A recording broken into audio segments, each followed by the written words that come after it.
Alexander the Great, Julius Caesar, Genghis Khan, Napoleon Bonaparte, and General Vung Jap are all legendary names in military history. They are renowned not only for their exceptional strategic vision and brilliant command of armies, but also for their unforgettable victories. However, alongside these military geniuses, history has also witnessed numerous commanders who became famous not for their triumphs, but for catastrophic defeats and unforgettable blunders. Some of the most incompetent generals in military history include several noteworthy names, and among them, Quintus Silius Scipio stands out as a prime example. Known not for his victories, but for his disastrous mistakes, Scipio made Rome pay a heavy price. In 106 BC, Scipio was appointed consul of Rome. However, he became infamous not for his leadership skills, but for his self serving political decisions. One of these was the passage of a law that stripped the lower class of their right to participate in legal proceedings, a move that caused him to lose the support of the people.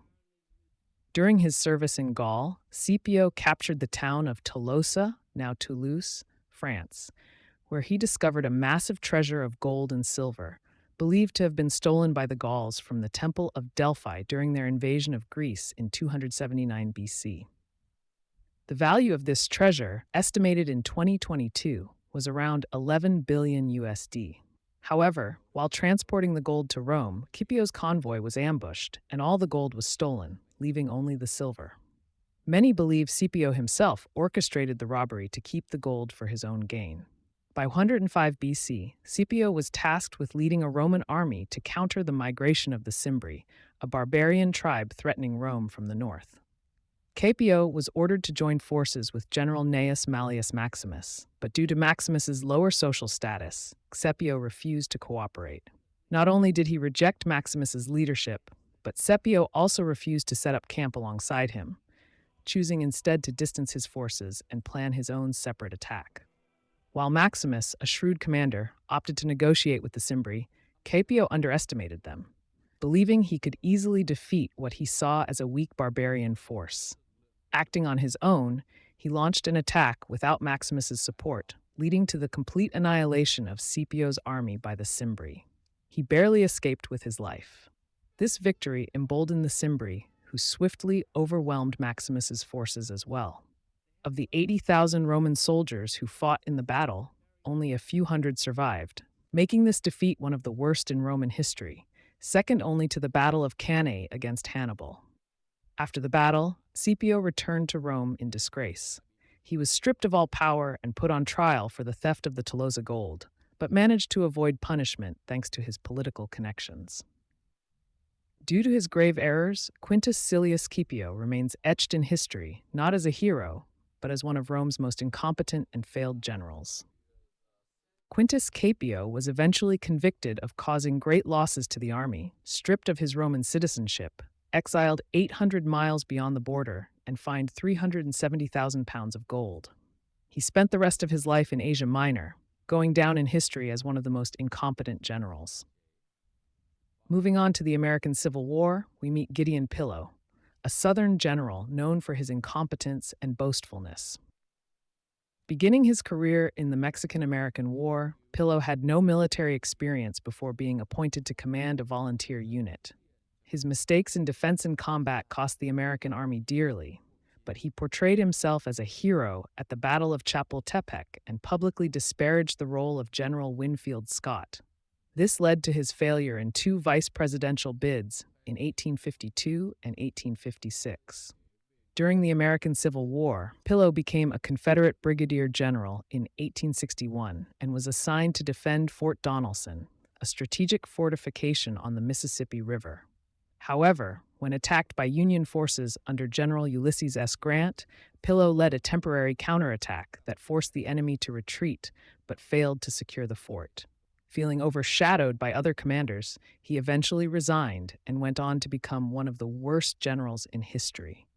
At the decisive moment at Fort Donelson, Gideon Pillow issued a puzzling order. The Confederates who were advancing were to retreat to the fort. This disastrous decision rendered all previous efforts futile. Seizing the opportunity, General Ulysses S. Grant quickly organized a counterattack, breaking through the Confederate defenses. The commanders at the Mọi nhịp fort thở left with như no ngừng lại, choice và and như forced to thể họ surrender. đang nhìn những hồn Meanwhile, tử sĩ. Pillow and General John B. Floyd fled, leaving the fort and the Mississippi River in Union hands, allowing the Union to advance deeper into the South. Pillow's cowardice continued at the Battle of Stones River in 1863, when he was discovered hiding behind a tree during a Confederate attack.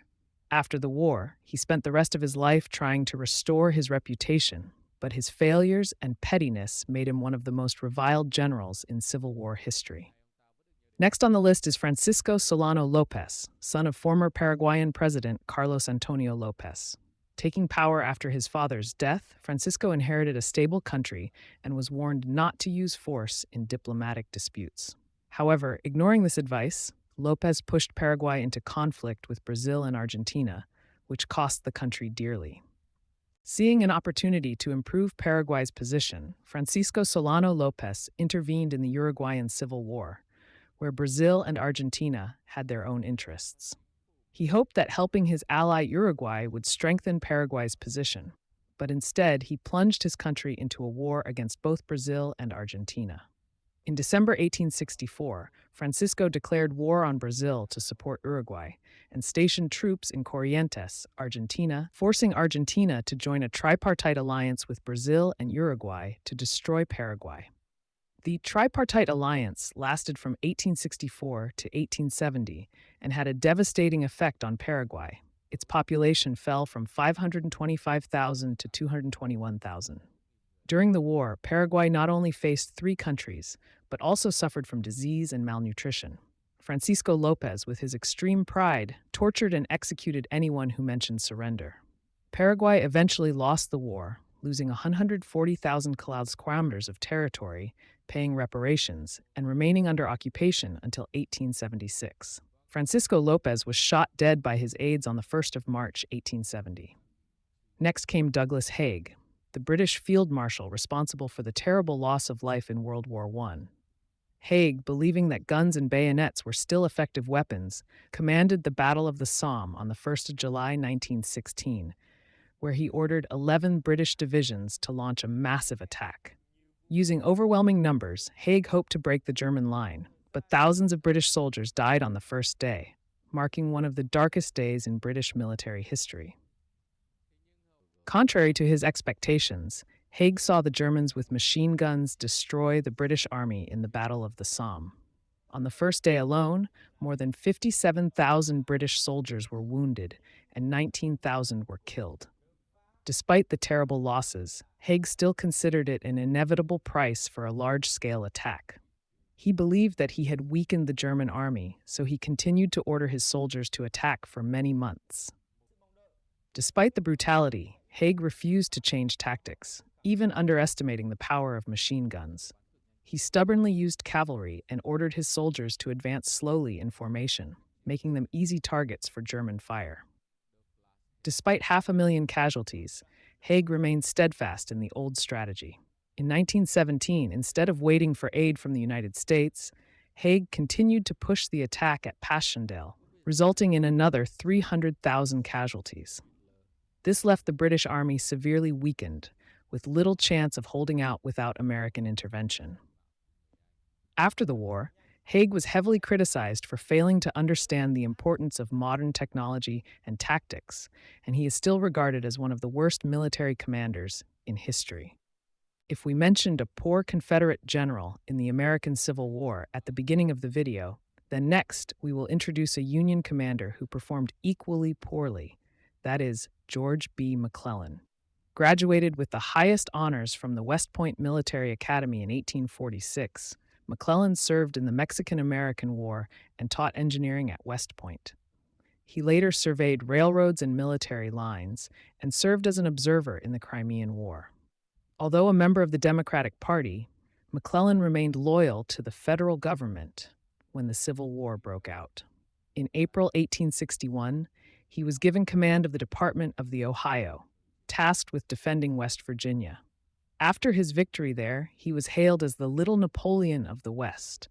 After the disastrous defeat of the North at the Battle of Bull Run, McClellan was given command of the Army of the Potomac and the defense of Washington, D.C.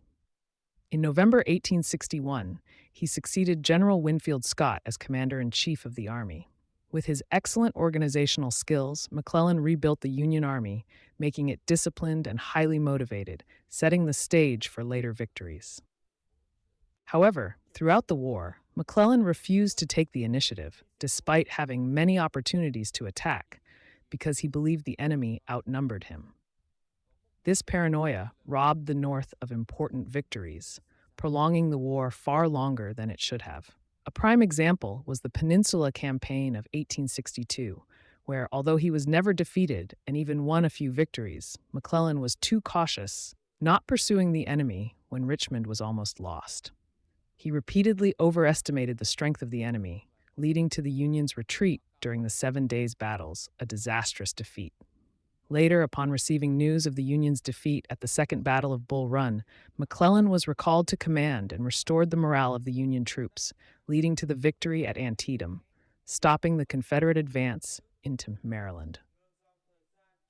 However, McClellan was indecisive in not pursuing the enemy after Antietam, which angered President Lincoln and caused him to be dismissed. Later experts argued that McClellan's doctrine was appropriate for fighting a numerically superior enemy, but in reality, it was not. His excessive caution unnecessarily prolonged the conflict, earning McClellan a place on the list of the worst commanders in history. Finally, we will mention a failure that helped make the enemy a military legend. Admiral Villeneuve of the French Navy under Napoleon was responsible for the failure of the 1805 invasion of Britain. Napoleon assigned him the task of luring the British fleet under Admiral Horatio Nelson to the Caribbean, then returning to coordinate with the Franco-Spanish forces to overwhelm the British. However, Villeneuve lacked confidence in the campaign, contributing to the collapse of Napoleon's plan. Although still in command, in March 1805, Admiral Villeneuve left Toulon, distracting Nelson and leading the fleet to the Caribbean. He then returned to Europe and, in defiance of Napoleon's orders, sailed for Cadiz instead of the English Channel, where the French and Spanish fleets were concentrated. This decision gave Nelson the opportunity to return in time, thwarting his plans to invade Britain. At Cadiz, Villeneuve was ordered to the Mediterranean, but when he learned that he would be replaced, he decided to confront Nelson. The Battle of Trafalgar took place in October 1805, where Villeneuve, despite his superiority in ships, was defeated. After being captured and released, he returned to France and committed suicide, avoiding Napoleon's punishment.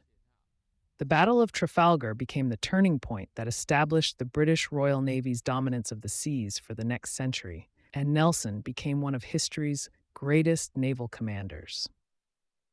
If these generals had a chance to face each other, who do you think would be the ultimate loser and be named the worst commander? Is there anyone else that we haven't mentioned in this list? Don't hesitate to leave your opinion in the comment section below. Now, don't forget to subscribe so you don't miss out on the next exciting content. Goodbye, and see you in the next video. Have a great day, everyone.